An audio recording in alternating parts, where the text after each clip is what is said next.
Au fond, lorsque nous réfléchissons à la certitude de nos croyances sur Dieu, deux questions s'entremêlent. La première étant, Dieu existe-t-il? Et la seconde, m'accepte-t-il? Est-ce que je lui appartiens vraiment ou bien me repousse-t-il? Jésus répond à ces deux interrogations en une seule et même fois. Dieu ne se révèle pas à nous seulement pour nous informer qu'il existe pour de vrai. Il vient à nous en Jésus, le crucifié, qui opère la réconciliation entre Dieu et les hommes. Il prouve son amour, il nous explique qu'il ne désire pas vivre sans nous. Il nous assure de son secours, en même temps qu'il nous montre son amour en Jésus. Nous savons qu'il est Dieu. Les deux éléments sont inséparables. Dietrich Bonhoeffer, que les nazis firent exécuter peu avant la fin de la Seconde Guerre mondiale, écrivit cette phrase.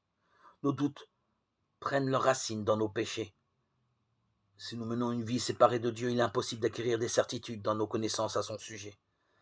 Car la certitude ne se nourrit pas d'arguments concluants que nous élaborions nous-mêmes. Elle résulte de la présence de Dieu dans nos vies, qui lui-même nous convainc. Elle présuppose donc une intimité avec Dieu, et le péché consistait à être séparé de lui. Du pardon de nos fautes découle une communion nouvelle avec Dieu. Le pardon n'est pas le nettoyage des ordures d'une surface extérieure, c'est la restauration d'une relation brisée. J'entre dans un lien de confiance avec Dieu. C'est pourquoi, en recevant le pardon, je reçois aussi le cadeau de la certitude. Oui, Dieu est bien vivant.